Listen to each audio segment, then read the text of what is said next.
Ladies and gentlemen, welcome again to yet another great discussion that we are going to have discussing about high performance. And today I have a special guest. He is a high performance coach. He does consulting and training in terms of high performance leadership, and also there's lots to do with personal and business coaching. Welcome to the show, Coach Paul. How are you? I'm very good, Coach Daniel. It's very, very good to be hosted by you this evening to help share some insights into high performance. Very happy to be part of this. I'm also very excited that you are here with us. And for those of us who are just joining us, they don't know much about Paul. Maybe you can share with us who you are, what you do. I know I've talked about coaching and training, but maybe you can take a few more minutes to give us some more information of who you are. Very good. Thank you, Daniel. My name is Paul Ngunyi. I am a high performance coach. What simply that means is that we are all looking for results, and we are very happy when we get good results or expected results. And life can be very miserable if we do not get the results that we expect. And high performance coaching comes in to help anyone that would want to improve on what they are doing, whether it is performance at their careers, whether it's performance at their business, whether it's performance on whatever front, to see the strategies that can be deployed to help them become better. So I do this having studied industrial psychology, and industrial psychology is branch of psychology that looks into performance at the workplace. Many times we ask ourselves the question, why is it that some people do and perform better than others given the same circumstances? And we go into the psychology of performance, and we look into what the specific things or the different things that allow people to perform better, and when people deploy and adopt those strategies, improvement becomes the results. So that is what high performance coaching is all about, Daniel. Oh, thank you very much. I'm really excited to dive into today's conversation. But give me a minute first to say thank you very much for all these people who are joining us. I can see there's Merit all the way in DRC Congo, the Syrian joining us in Kenya. There's also, yeah, there's, is it Anwar? There are several people who are coming in. Thank you very much. Please drop in. Let us know where you're joining us from. And also we'll have a Q&A session as we go along. So based on our conversation, you have any question, I can see Kevin is there saying from the lakeside. Feel free to drop in the questions in the comments. We will be addressing them as we go about. So Buena Paul, I would want to know from you. Now, performance management is something very crucial when it comes to organizations, but there are some common mistakes that organizations make when it comes to performance management. What are some of these mistakes, and how can they overcome them as they plan and think about performance management? Very good. Thank you very much, Daniel. Performance management is a very important element of performance in any organization or any entity. And some of the big mistakes that people make that make them fail to perform is simply the definition of the destination. Uh-huh. Today, for instance, if you want to travel from one city to another, you would have to define ahead of time, first of all, where is that destination? What path is the best to follow? What are we going to do on the way? How much fuel do we need? How much of different things do we need to make a successful journey to that destination? So defining definition very well is very important.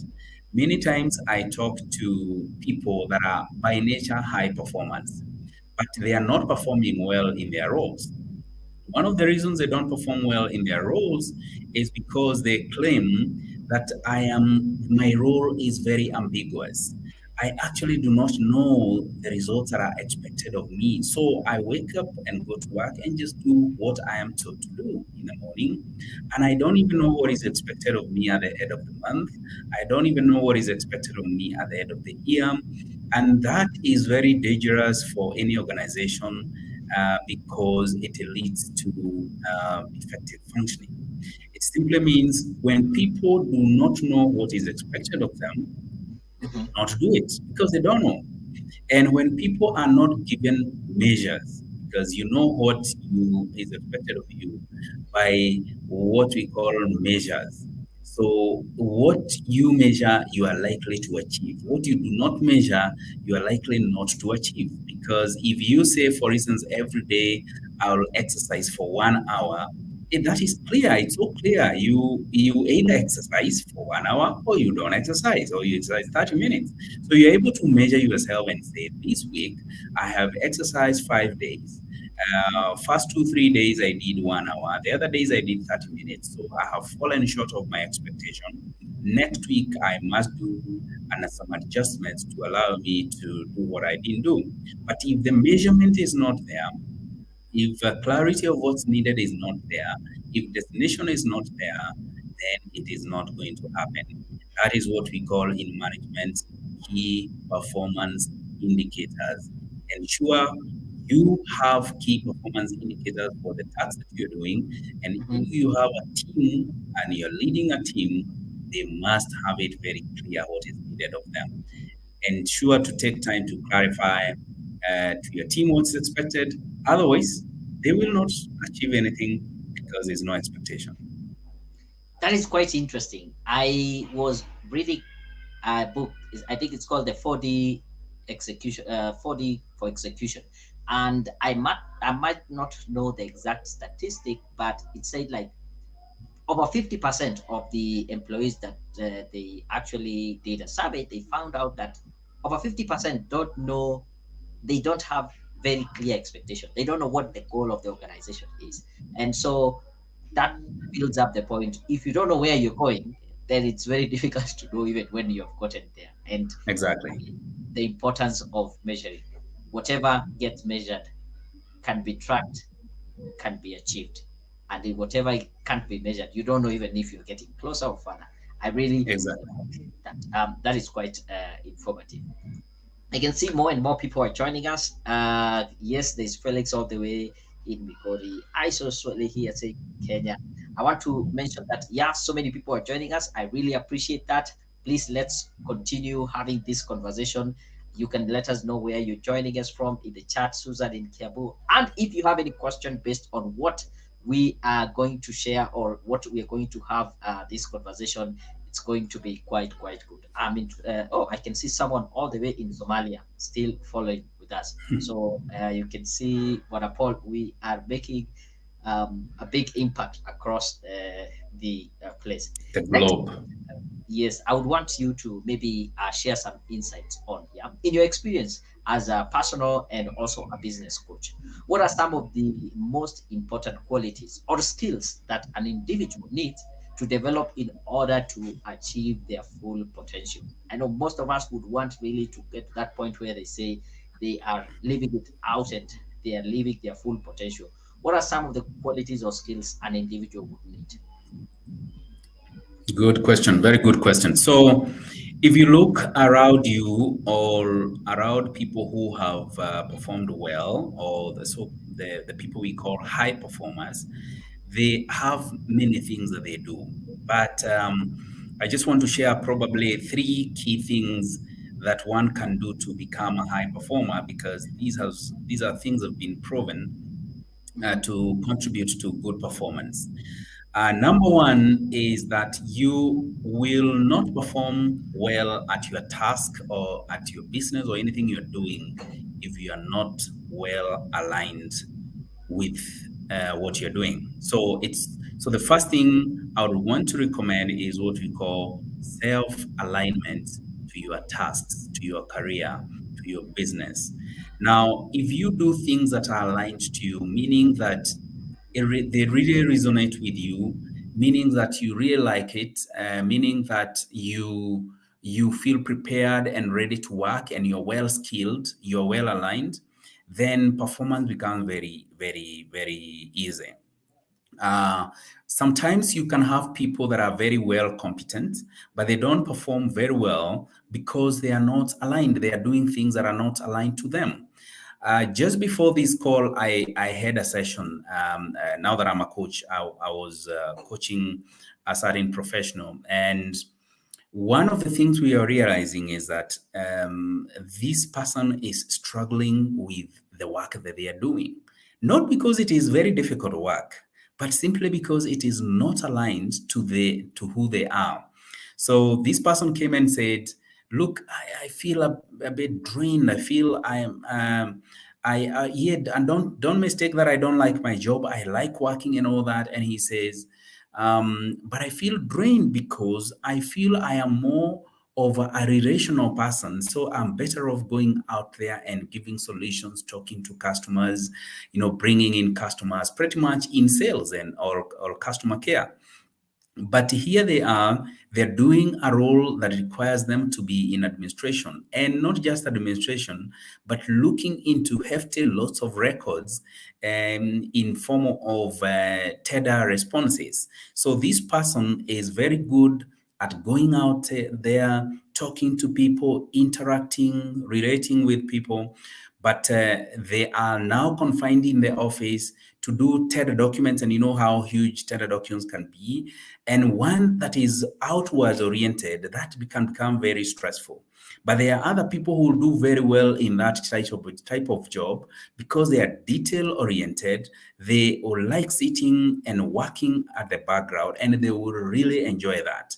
So if one is aligned with what it is that they are doing, they will certainly perform high. And therefore, if one is not aligned right now, the best things to start asking is, what can I do that will really take benefit of who I am, my strength? Because everybody have their strengths. People also have their weaknesses. So if you work in areas of your weakness, then you will not perform as well. So number one, self-alignment. Number two is what we call self-management. Now, if you're well aligned to what you are doing, then you also need to manage yourself. And this is what performance management is all about. So you know what you need to do, you have the competencies, you have the right tools. Can you now mobilize yourself to do that? And people are self-managed by how they manage their time, how they manage their tasks, how they respond to issues when they happen. So if one manages themselves very well, then ultimately they will be high performers. If you are not very well, what you need to do, you are well equipped, but you do not manage your time, you do not manage when you need to do, because for different people productivity at different times differs. Some people are very good in the morning hours, other people are very good in the late hours of the evening. Other people can easily work in noisy environments. Others require very cool environments. Others require, so everybody must know themselves and manage themselves around what their work requirements are. So self-alignment, self-management, and the third thing, there are many other things, but I'll only discuss three. And the last thing is self-appraisal. Every day, high performers will always ask themselves, what did I do today? What do I achieve today? Am I very tired and I didn't achieve much? Was I strategic? Was I smart? And again, that is the art of measuring themselves. So if you want to be a high performer, make sure you are well aligned to what you're doing. Make sure you are managing yourself well, and also make sure that you are appraising yourself. You are checking at the end of the day, at the end of the month, at the end of the season, how did I perform? So you are not necessarily waiting for the general appraisal, maybe by the company or the department or whatever, however the appraisal is done. You're also still doing your own self appraisal. Absolutely. Great people never wait to be appraised. They actually appraise themselves. In fact, if you have a good manager, most of the time they should ask you, can you evaluate yourself? If you are well able to evaluate yourself, then they could easily very well tell that they have a great person here because they are able to know what they are doing and they know whether they did well or not. Self evaluation, yes. Self evaluation. And I also really like that idea of being aligned. I think many people end up not performing well just because of simple things as alignment. Put someone in their field of genius, they'll do a great job. Put them in an area where they are not aligned, even with the simplest of tasks, they will still struggle. Yeah. Absolutely. Okay, good. Thank you. Let's talk about leadership a little bit. Yeah. And I know as we tend to I think it is John Maxwell who said everything rises and falls with leadership. Now, what are some of the key elements or strategies that you would recommend for someone to be able to develop so that they can be strong and effective leaders? Great. So you say it right that everything rises and falls on leadership. So Mhm. if great leadership is in place, great results are inevitable. If poor leadership is in place, mediocre results are inevitable. There are not ways about it. And when I look at leaders, because I have been a leader myself, and I'm still a leader, I have worked with many leaders.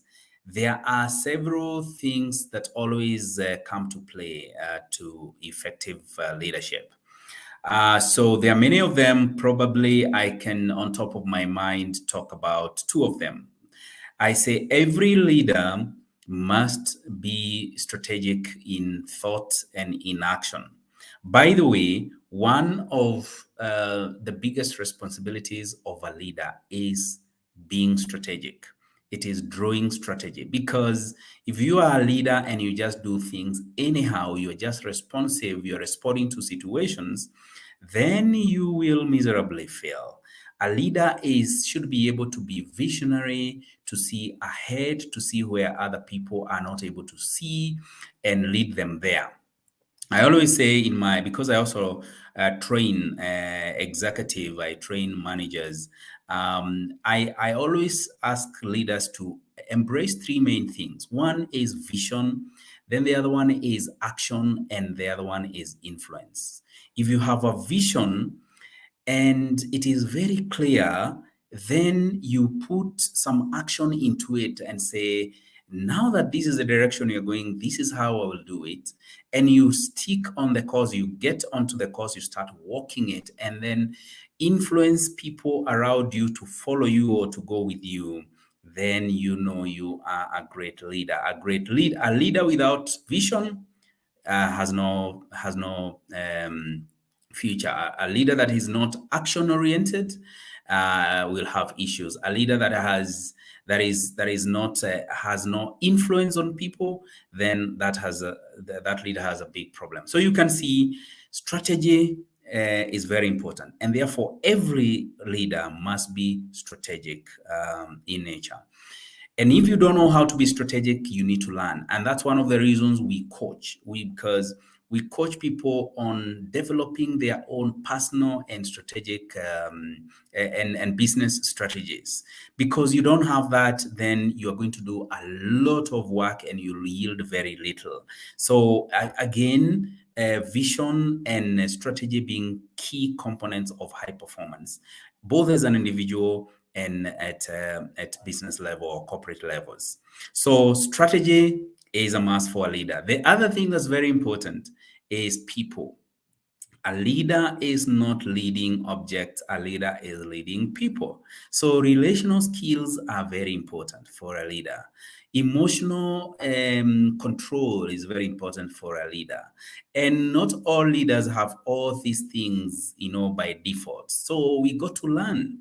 That is why a leader must keep improving themselves by learning how to be strategic, learning how to be to manage people.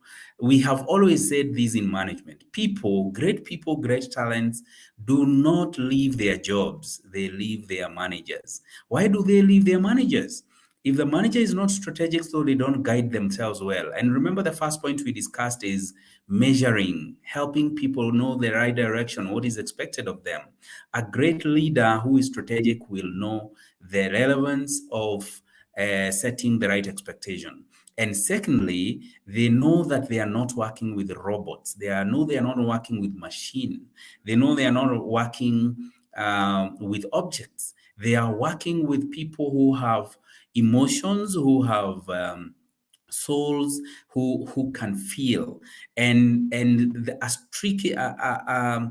delicate balance therefore must be found by a great leader, balancing between what I call the head stuff, that is the strategy, and balancing the heart stuff, which is relating with people and feelings. So lead well, lead people by sharpening your head and sharpening your heart to be a great leader.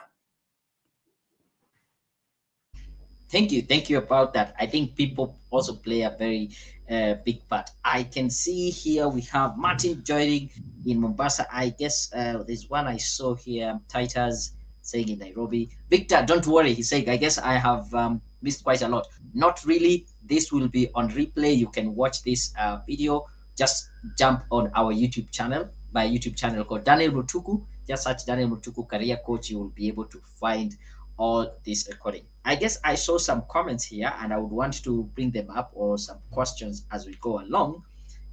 Collins, this is Collins saying, in this day and age of innovation and creativity, do KPIs still have their place? That is quite interesting. Yeah, maybe you will tackle that. As also, I picked, there's someone saying, kindly get a copy of the presentation for personal reference. Okay, we'll just, this video will be living on YouTube. So just search it. There was this one here. Self-appraisal are very crucial. You can only carry out this exercise from a point of self-awareness. Okay, I think this is more of comments, but I appreciate if you have any question, feel free to drop that in the chat. This is Victor saying he's joining us, and also he also wants us to send a copy. That is Caroline. What do you have to say about this, Paul? That things are really changing, innovation, creativity, KPIs, do they still have their place? Very interesting question. Yes. KPI is extremely important. Actually, the whole of life, and it doesn't even matter how much in technology and creativity and innovation we get into. KPI is mandatory. It is mandatory because KPI stands for key performance indicators. These are not things that are statically placed somewhere. This is not just an old management words. This is a continuous life living work terms, because they simply say we are looking into performance. So key performance indicator means we are looking for the key things that we must achieve today to tell us that we have successfully done what we needed to do. So these are things that are indicating performance. Even in creativity, for instance, you can say in creativity, I want to come up with a system that will help humanity do this and this and this. Those are key performance indicators. You, even when you are doing a task and you are doing a lot of creativity and innovation, it will be useless if you do not determine how it is going to be measured, how it is going to influence your business, how it's going to influence you as a person. And therefore KPIs are important today as they were important many years ago, and they will be important as we go. In other words, all the time you must keep measuring yourself, whether you are analog or digital or any way. That is a principle of improvement and performance. Yeah, I like that. I think the point here would be the ideas of KPIs, they don't change. They are always there. They're still relevant. But certain KPIs would be irrelevant because of the technology and innovation. But maybe I don't know. I'm just trying to think of a certain maybe I KPI can that tell we you can. of one. I can tell you of one, Daniel, as you think of what you want to give.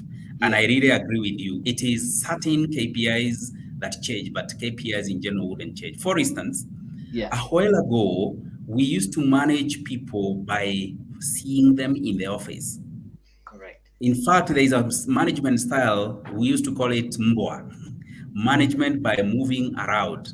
Today, that is completely out of scope. You cannot Mm, manage people by seeing them. And people, managers that used to manage people by that KPI, they are finished. They cannot survive. Now they have to introduce another KPI. And in fact, this tells you the purpose of KPI because you're not productive because you're physically at work. You are mm, productive because you have successfully completed your assignments. So the mm, KPI is not where you do it from. It's not when. It is, have you done the right thing and have you done it on time? That is the KPI. I don't care. Like me, let me tell you, I work with. I have worked for a very long time in this digital because, by the way, my background is IT, information mhm, technology, and mhm, I've worked for global organizations which help you deal with so many people across the globe. And you can never, I can't remember the last time I worked and I had a manager face to face. I would always have a manager either in Europe or Middle East or US or wherever. mhm. But KPIs helped us kept on track. So the manager will tell you, and I do the same today, I really don't care where you are. All I care is that you are going to achieve what we agreed at the beginning of the week or at the beginning of the month. That's it. So KPIs helps you measure the things that you wanted to do, whether you have done them or not. Yeah, I like that example. KPI like performance or not performance. How many times you arrive at work, or what do you call it? The number of days that you are Walking. physically present was a KPI at some point. But right now, it's now the performance. Yeah. As we move on, I would want to know from you. Maybe you can share with us what are some maybe success stories or organizations that you have worked with them and you have really helped them overcome some significant challenges and they have been able to achieve remarkable results. Anything that comes to mind that you would want to share with us?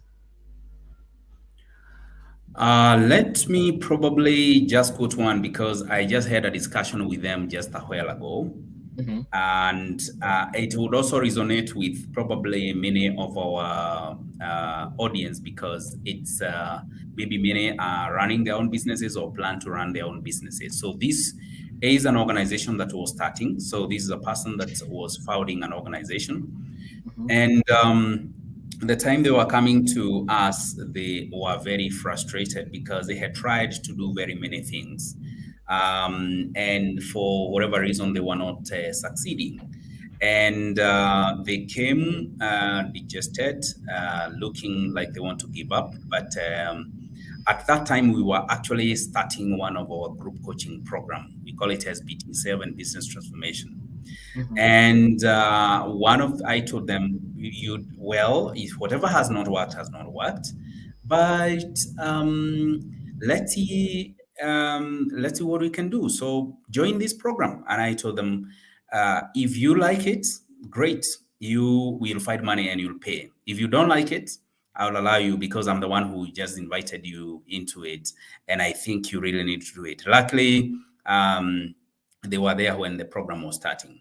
And when they went through the program, one of the key things we do in our programs, whether it's one on one coaching or it's group coaching, is to ask people to critically think through their goals, particularly between now and the next 5 years. What exactly would they want to achieve? If they're running a business, what exactly would they want to achieve in 5 years? Where do they see themselves in 5 or 10 years? If it is an individual, where do you see yourself? So this person said, I have been running businesses and I thought I would be very far from now. Now I want to see myself in healthcare industry, particularly helping people in what is called non-communicable diseases. And he said, I asked, so how exactly do you want to do that? And the person said, I want to do that by, I already have some products and I think they are very helpful because I've seen it help. And I want to create a brand, and this brand will only be helping people manage their health, so that we get out of these, lifestyle sort of illnesses. And this person went, so searched through the program. And one of the things we do is we help people set goals. So we tell the person, we told the person, of course, together with the other people in the group, please set your goals. We want to see what it is that you want to do. And they went through that process. And this person, because they were coming from a very disappointed situation, they quickly came up with goals and set up an organization. And today I can even say it right here because I have the permission. The organization is called Joint Organic. Join Organic. If you go to Join Organic on, I think, Facebook or other forums, you'll find Join Organic. And it started just less than 3 years ago. And today it has an extremely large client base. And the reason I told you, I just talked to the person a while ago, is because, they were telling me, you know what? Just because of the keen implementation of the things we have learned over time, now I can even take a break. And you know what? I am right now with a group in Malaysia just taking a holiday, yeah, because the business is already running even when I'm not there. And I have saved enough for these and much more. And I was very, very, very impressed. So this is just a simple and one case. And by the way, if you go to our website, you'll be able to see lots of testimonials of what customers would say about us, both on personal career growth, on their business growth, or even a corporate sector. Because we train groups on sales, we train people on customer care, we train people on profitability, productivity, now that we are a performance management organization. And that is just one of the organizations. And I mentioned it because I happen to know the person very to know that they wouldn't have a problem. If you go join Organic, you will be able to see the kind of work that we have done. That name actually started from our program, and it never existed, and we are very happy to do that. We can have many other examples, but for now, allow me just to stop at that. And probably I can say, let me just say, as I don't know whether you're closing or not, and I can say one of the biggest reasons that helped this person grow that fast and that quick and in the way they grew, one is to appreciate that they needed a plan. Initially, they were doing things without a plan. They didn't even know what to expect, just like we are saying. So planning is very, very important. Not only on the expected goal, but also on the strategies that you need to put in place to get there, like branding. How do you brand? How do you message, send your message out there to the market? Who is your target? How do you target them? Because you just don't do business. And how about leadership? Because this person had to learn how to work with the team, production, branding, supply chain, all those things were very important. So planning and sticking to execution becomes very important.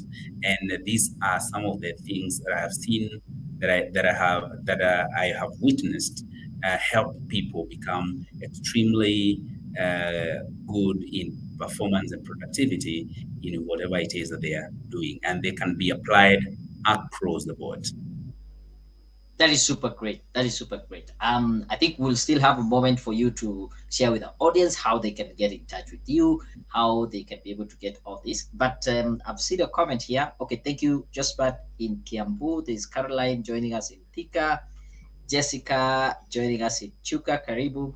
Collins, CPA Collins is back at it, and I can see him saying for an organization to have an innovative and creative team, they will need to keep an environment of free working mind space. I feel KPI in this case would limit the length one would go in order to innovate or be creative. Please enlighten on this. Probably this is a question that we can focus on. Just I think he's so much stuck in the idea of KPIs tend to limit the creativity and innovation. What would your response be here, Mr. Paul? Thank you, CPA Collins. Yeah, I think Collins Mole. I think, yeah, I think the first thing I would want to know is what is Colin's understanding of KPI? Because probably that is our divergent.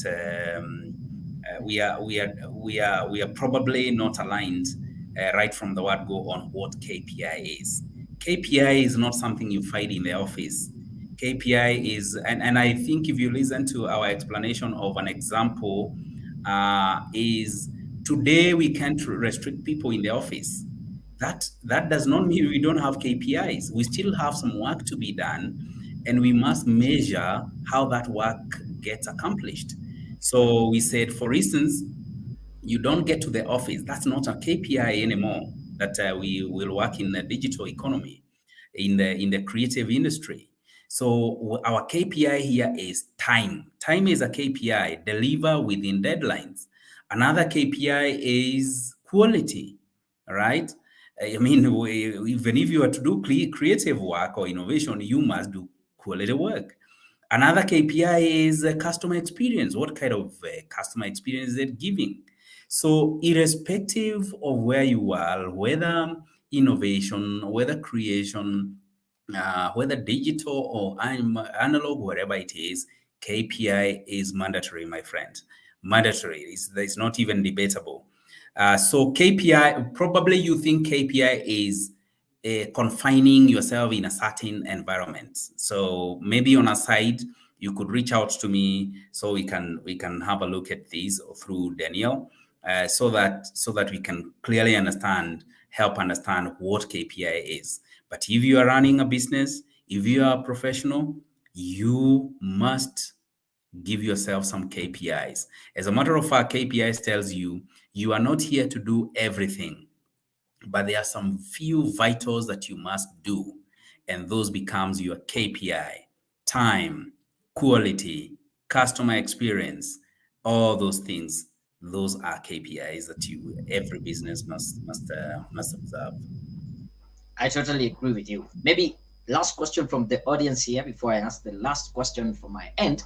There's a user here who just decides to ask a quick one. How can an individual survive in a toxic working environment, especially where the top management does a lot of micromanaging?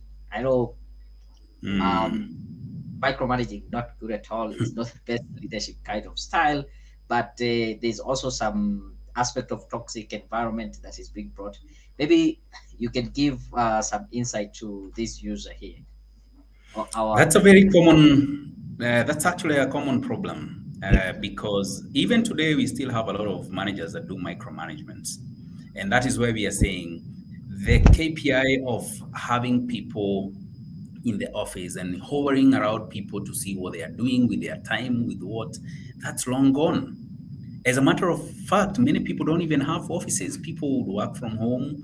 People are working from Java, from restaurants, all those kind of things.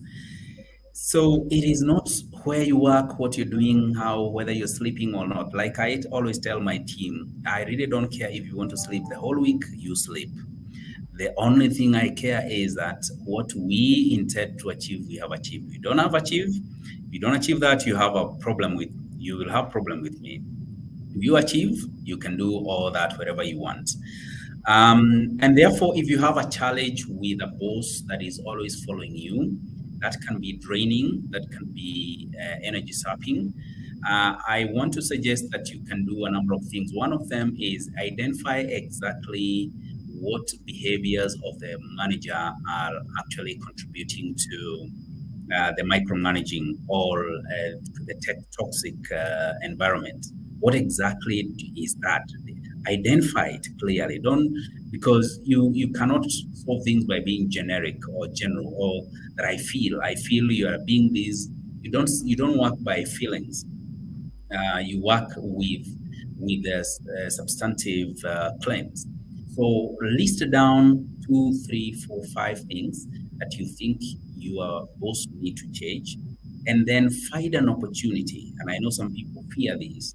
Find an opportunity to sit with your boss to let them know that because of one, two, three things, my productivity is being hampered, my productivity is being undermined, and I would really appreciate that if this and this can happen or this and this can stop.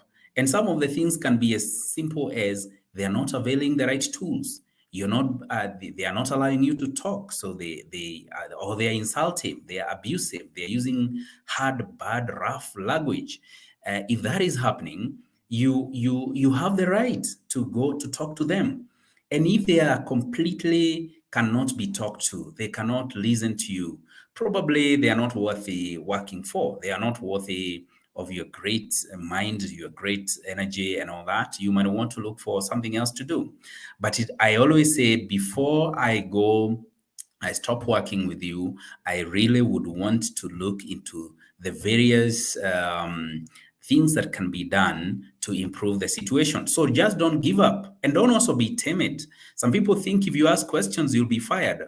I can tell you, having been a manager and having been in many management environments, I can tell you that managers like people that challenge them positively, constructively.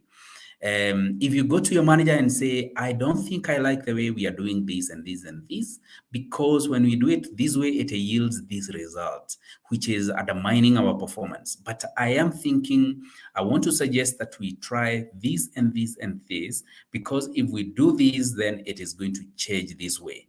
Those are the people the managers want, real true managers want. Of course, if you live with insecure managers and all that, they're likely to tell you off and tell you you think you know. But if you are living, if you're working with a real true manager, they'll be keen to listen. So talk to them. First of all, enlist things that think are toxic. Find a good time to talk. Get an appointment. Put them down. Don't expect the answers immediately. Put them to them, and let's see. This could just be the beginning of the transformation of your organization, and that could be the beginning of your career growth. So don't be driven by fear, but also don't be too generic. Don't say, I feel you're not good. I feel you don't like me. I feel no, no, no, no. Be objective and bring real substantive issues that can be looked into and can actually be measured. Thank you. I really appreciate that. That is quite a precise answer. As we finish up, I think it would be good for you to share some of your advice that you would give to an individual, to an organization, as they strive for personal, business, or also organization success. What are some of the things that they need to do? What advice would you give them just from your vast experience working with individuals, organizations, and businesses? So I think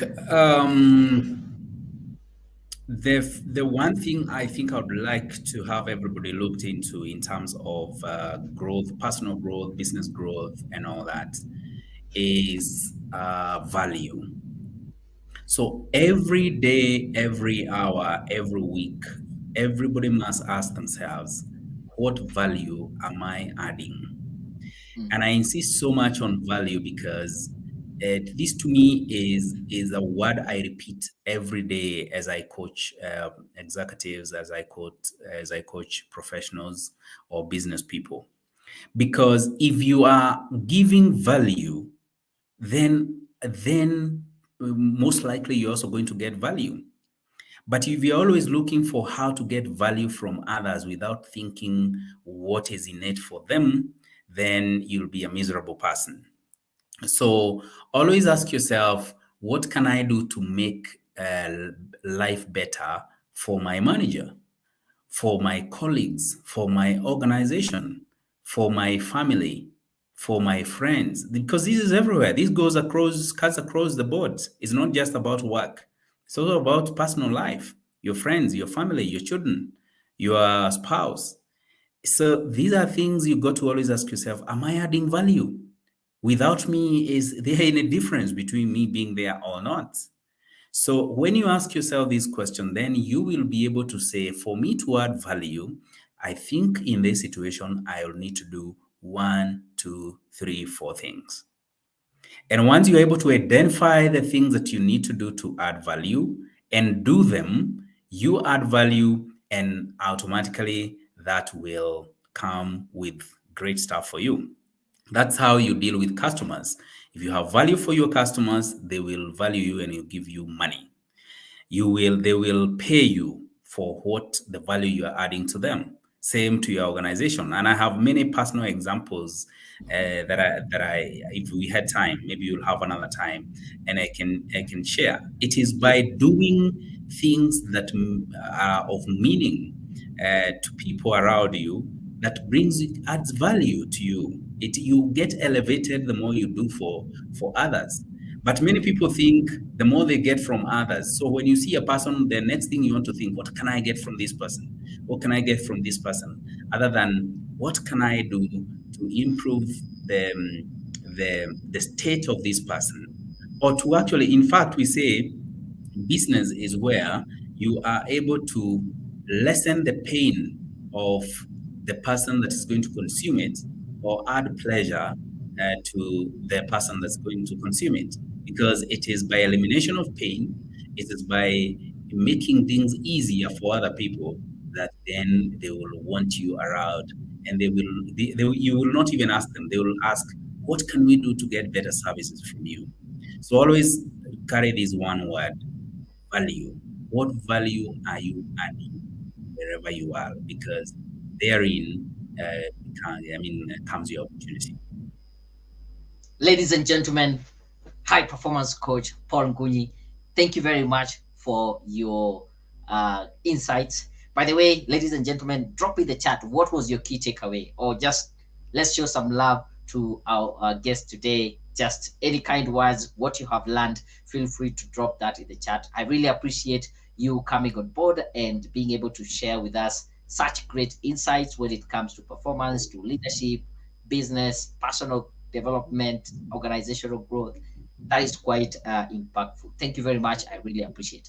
If someone wants to get in touch with you, or they want to get even access to some of your material, where do they go to, or how do they get it? And I also want, as you say, that share a book that yeah, I got from you. I'm still reading through, and I think will also be a great read from anyone who is listening. What? How can people get in touch with you? Let us know. Thank you very much, Daniel. People can get in touch with us through our social media presence. We are available on